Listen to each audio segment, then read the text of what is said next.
Welcome to Charting Toward Intimacy, where we're expanding the conversation around Catholic sexuality. We're your hosts, Ellen and Kathleen.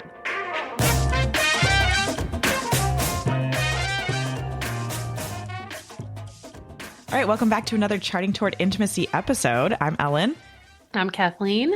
And today we're talking about selfishness and NFP, if NFP can be used selfishly. Yeah. Before we get started with this week's episode, I want to tell you about one of our partners, TempDrop. TempDrop is a wearable basal body thermometer that calculates your basal temperature overnight without you needing to wake up at the same time every day to take your temp.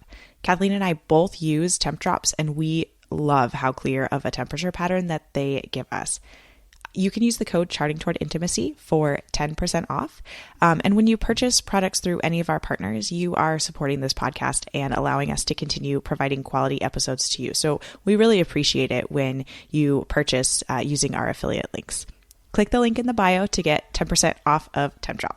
Okay, so can NFP be used selfishly? Well, we want to start by talking about like what prompted this episode. There's a term that gets thrown out a lot, the term contraceptive mentality. There's this battle of semantics with this term. There are camps that say, oh, contraceptive mentality, you can have a contraceptive mentality using NFP. And then there are camps that say, oh, you can't have a contraceptive mentality using NFP because NFP isn't contraceptive. And that's true. NFP is not contraceptive in nature. Absolutely. Yeah. But here's the thing. This is like a battle of semantics, and it's kind of ridiculous, honestly, like how much we fight this term, and we're confusing everybody. So what we're going to talk about in this episode is we're actually going to answer the underlying question behind that term. And the underlying question is, can NFP be used selfishly? So we're not even really going to talk about that term. We're not going to talk about what it means. We're not going to talk about where it came from. It's just, the term is the term. It's out there. But there is an underlying question. Yeah, let's please stop. That needs to be confusing clarified. People. Yeah. Because when you say, oh, NFP can't be used with a contraceptive mentality, then it's kind of confusing. Can NFP be used selfishly? So here's the thing. It's yes and no, depending on, again, semantics, like how you define NFP. Right. So we still have a semantics war. We're just going to be really clear, right? So yeah, yes and no. We want to clarify it. Okay, so here's the thing. How you define NFP actually does kind of matter in answering this question, and here's why. Absolutely.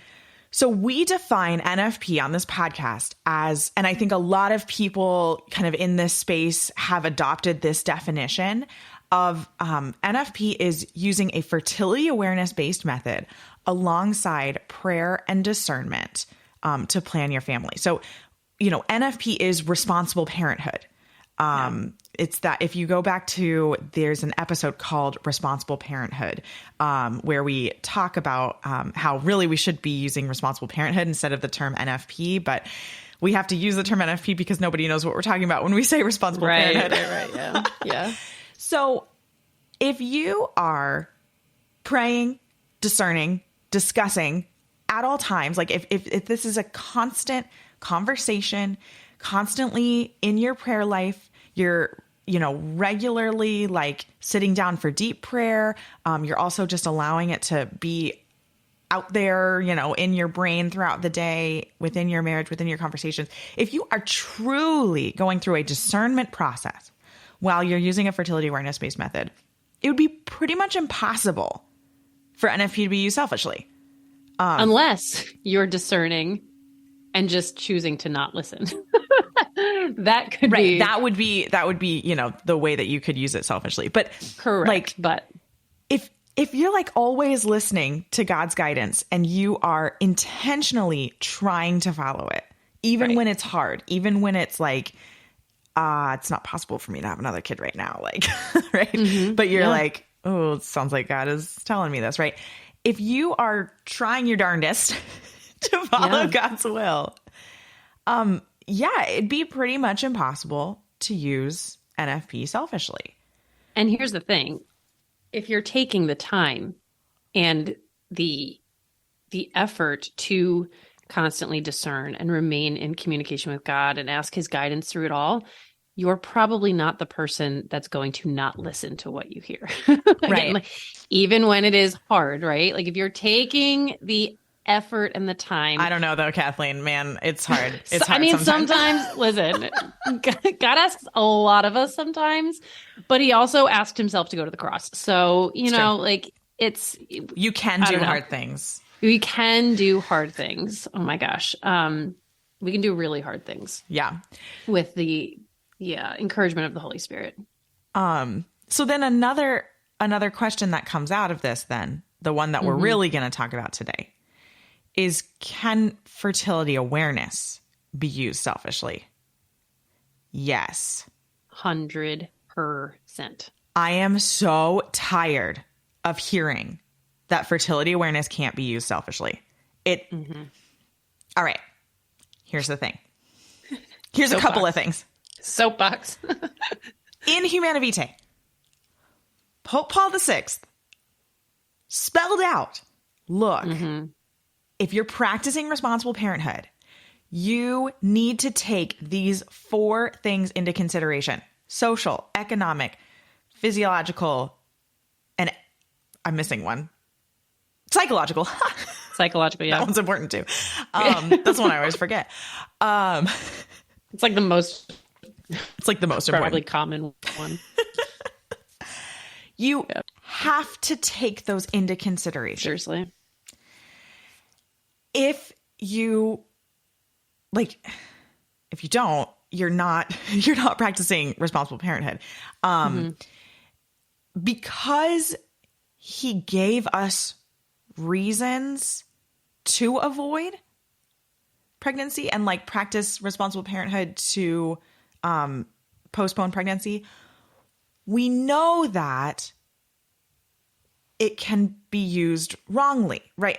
And I'll dig into that a little bit more. Like, if there was no possible way of it being used selfishly, and I'll give the example that I hear all the time is, like if your intention isn't rooted in a good enough reason, like there's a self-selecting nature to fertility awareness, and like you and your spouse just won't be able to keep your hands off each other.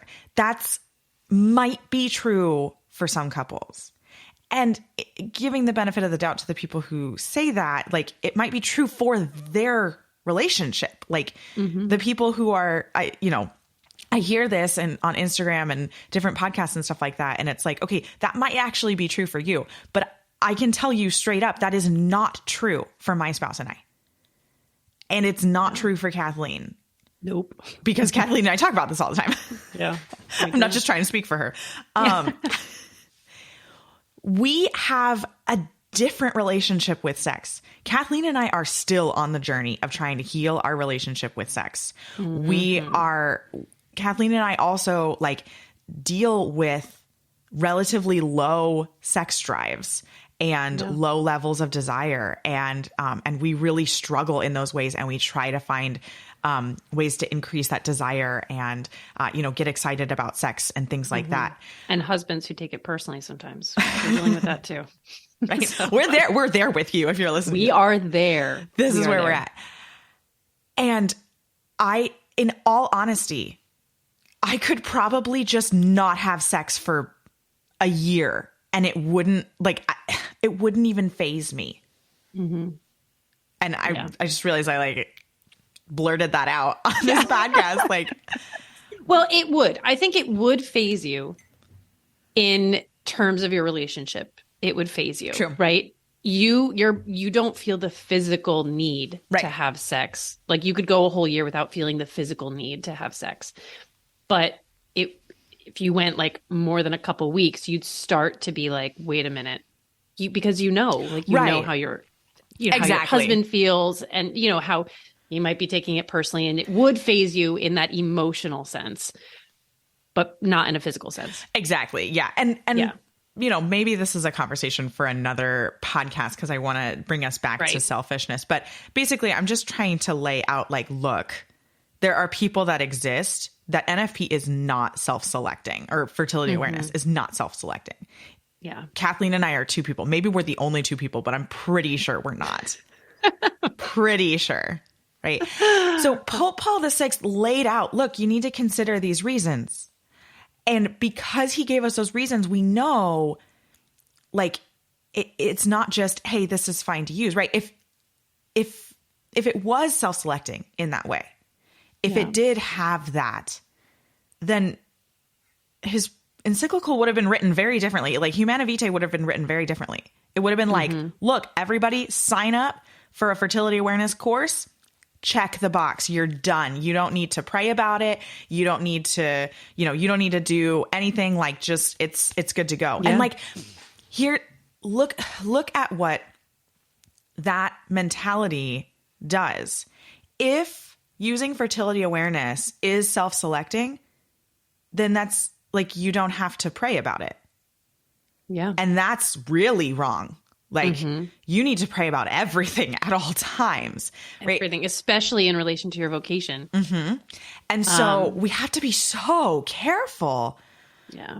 Those of us who are like in this space talking about these very like difficult topics and very intimate topics, that like we need to make sure I'm always trying to be very aware of like how I am teaching something, how I'm explaining something, because I, as a teacher, as an instructor of, people, I'm going to be judged a lot more harshly in the final judgment than someone who isn't teaching it. They're like, that's in the Bible. I can't tell you the quote. So true. I can't remember where it is, but millstones, right? Millstones.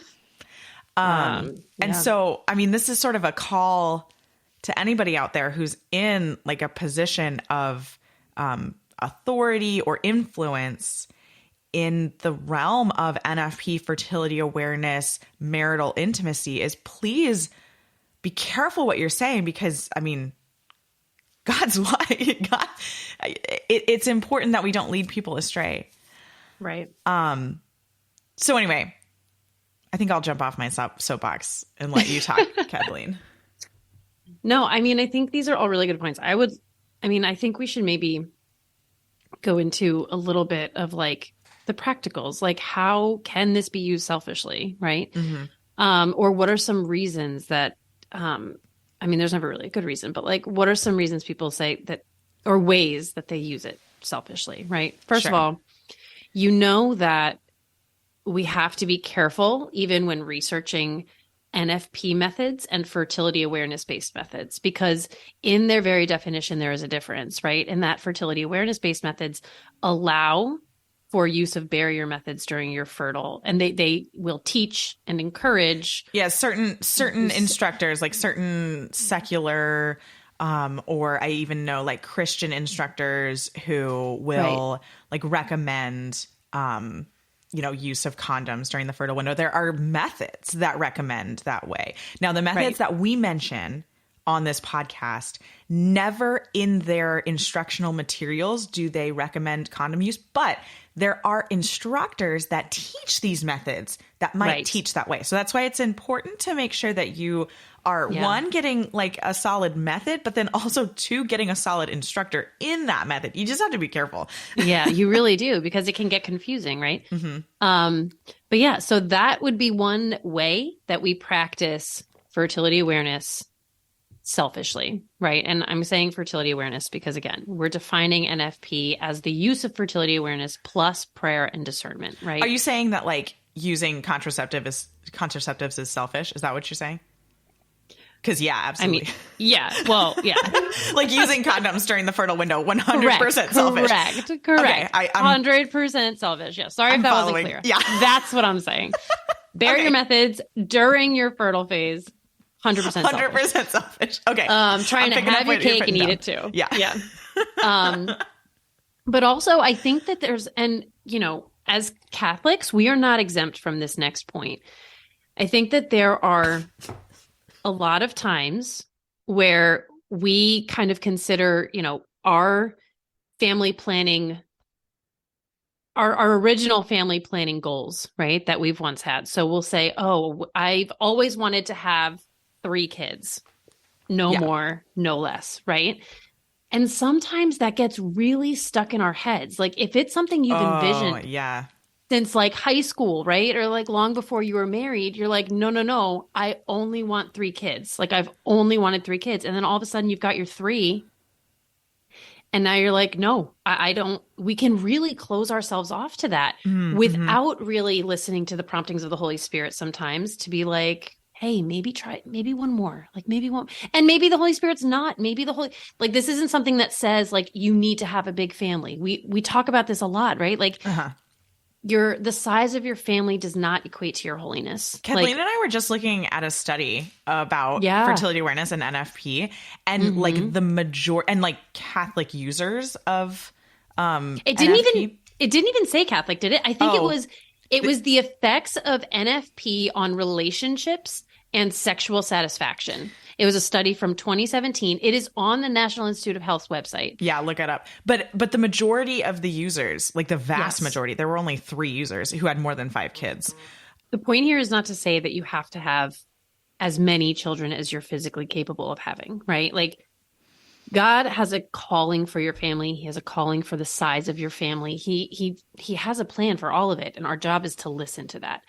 But sometimes we can get so stuck in our heads as to no, it was always my plan to have this many kids, and I really can't see myself going beyond that, right? I can't tell you how many people I know who I've seen them have a baby and be like, this is the perfect, like ending to our family here. Like, right. Like the perfect final piece to our family. And it's like, I've met so many families like that too. How do you know that? Who have like a bonus baby, unexpected pregnancy, and sometimes there's like a big gap too between like the older kids and like bonus baby. And they're like, this baby is perfect. This is exactly what our family needed. It helps XYZ kids so much. And this child is such a joy. And, and it's like, okay, first of all, before we like go too far in that, like children are not supposed to complete your family. Like, right. Exactly. Children are not for you. They're for God. Right. But there's so many graces and blessings from additional children that I think sometimes are like very unexpected. And so it's beautiful to see those graces like come out in families. 100%. And maybe, there are families who like for maybe very physical or, health reasons or something, they really can't have any more children beyond what they've had. I know families like that. Right. That it is a definitive statement that our family is done growing. I mean, maybe through adoption, it could still grow, but maybe you're not called to that, right? With God, nothing is impossible, right? Like, yes, you have a medical condition that doesn't allow this. Like, it's not impossible for God to completely heal that medical condition. It's not. I mean, true. Yeah. It's truly not. It's probably not going to happen. But like, it's basically what we're trying to say is with NFP use, with using, practicing responsible parenthood, you always, even past menopause, always remain open in a sense to the fact that like God is the final word in your family size. And yes, he gives us the ability to cooperate with him and try to avoid pregnancy or achieve pregnancy at certain times. But there is always this level of openness to life that we have, that it's like, your husband isn't going to get a vasectomy. You're not going to draw this hard line in the sand of we're done having kids.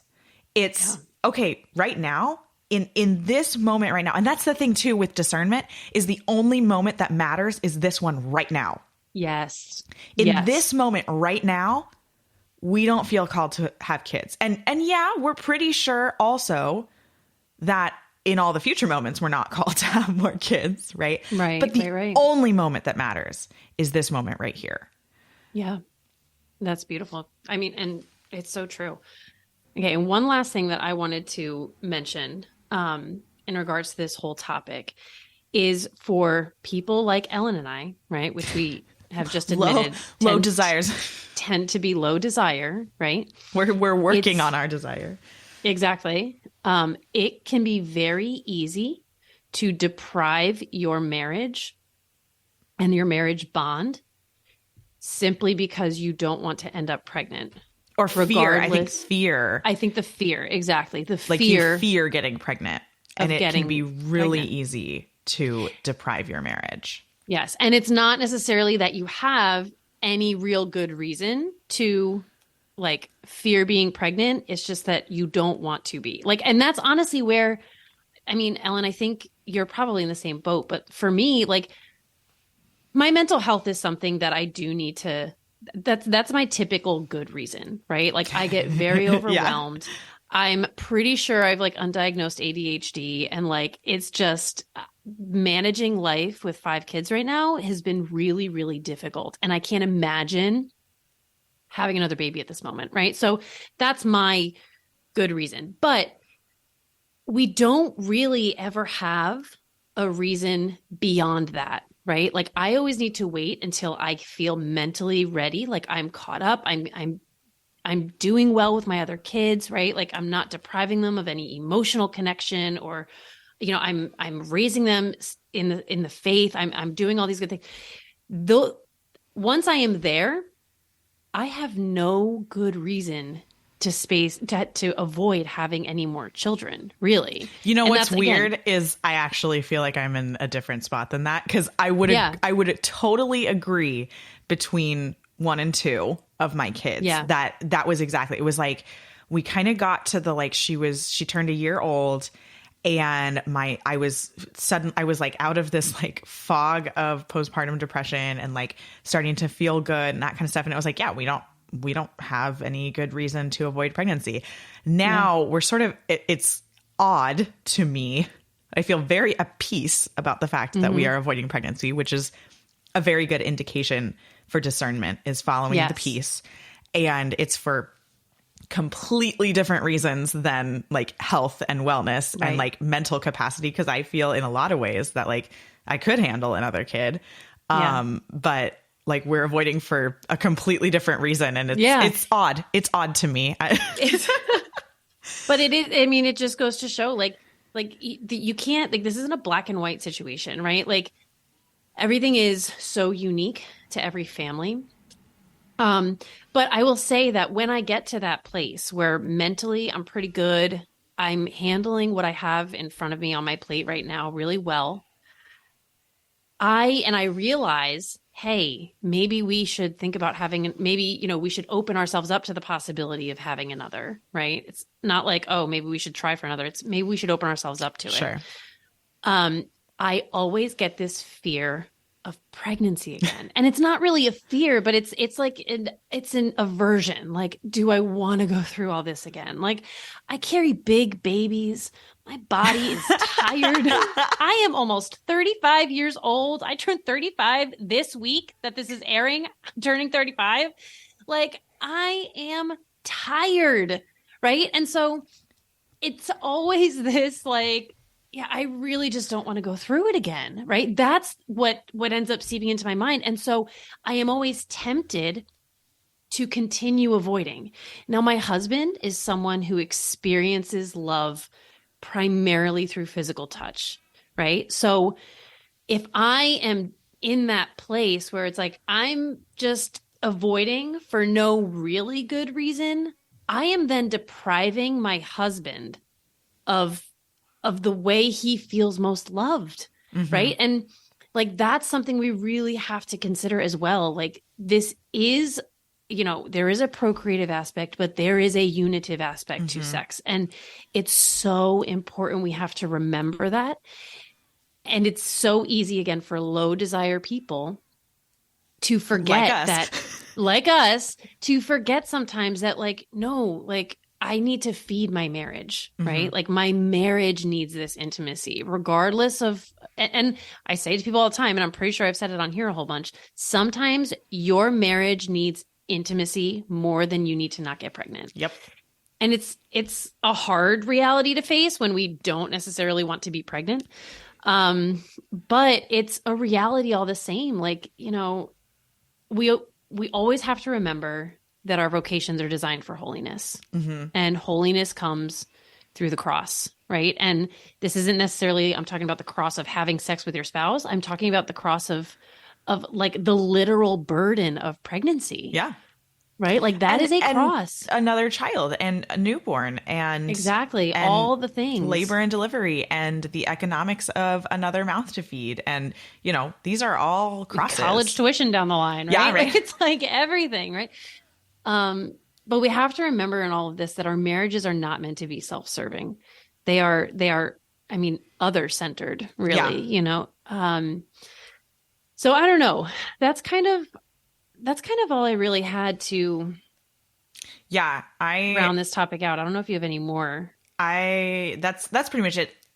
We mentioned like some ways, like some really common selfish ways, and we didn't, you know, there's a lot of other ways to selfishly practice like fertility awareness that this is not an exhaustive list. Yeah, it's not an exhaustive list. And then also the reason why we aren't going to go into like that other category of reasons is because that's really dependent on the couple, you know, the category of finances, the category of, you know, space in the house or, you know, those kind of things. That's so personal.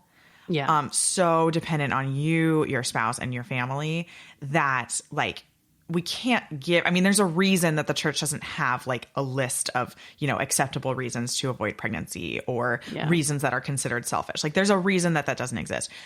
But what Kathleen mentioned, like those couple of, I think there were like kind of 3 different buckets of pretty common ways that fertility awareness can be practiced selfishly. And so it's just important to take some time to like maybe even go back, look at what those 3 things are and like pray about them, chat with your husband about them. Or if you're the man listening, like chat with your wife about them. And just, you know, kind of take stock of where you're at. And it's very important. And this is a hard call, but it's very important that we don't practice NFP selfishly. Yeah. Because we're missing the mark when we do that. And missing the mark is sin, right? Like, you know, a lot of times we think of sin as, oh, I have like actively committed a wrong, you know, I have not followed the rules or whatever. But what sin truly is missing the mark. We missed the mark in our journey toward God. And so, you know, sinning can be like even just not understanding something. Yeah. Yeah. And I would also just like to say that there is such a beautiful freedom in knowing that there is a divine plan that we can be guided towards and follow. You know, it's very freeing to know and realize that it's not all up to you and it's not all dependent on you. Absolutely. If you have those reasons that you feel like you can't have another child right now, but God is asking you to, you can know and trust that he's going to make a way. He's going to provide what you need, all of those fears and reservations that you have thinking you maybe can't do it. If God is asking you to do it, he's going to give you the resources to do it. Which I have always found beautiful and comforting. Yeah. So as we close out this episode, if you've listened this far, you're clearly one of our, what am I trying to say? You're a dedicated listener. But for the month of May, we are going to be intentionally asking our mother to for certain intentions having to do with NFP, fertility awareness, and each women's health. Yeah, women's health. We're going to have a different prayer intention, and we're going to have a specific prayer that's written, and we're going to ask, we're asking our listeners to pray that prayer at least once in the week. And if you can, like, bring that intention to mass with you, either like Sunday mass that week or a daily mass. And we're going to spend the month of May really asking our mother to make some changes in this space, because there's a lot. Mm-hmm. So look out for that next week for that prayer intention, and that prayer.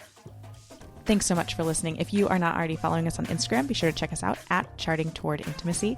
And if you listen to podcasts on a platform that gives you the option to rate or review, we'd love for you to do that because it helps us spread the word about the podcast. If you ever have questions, comments, or episode topic ideas, please reach out to us. We love to hear from you. You can reach out on Instagram or send us an email. Our email is in the show notes. Until next time.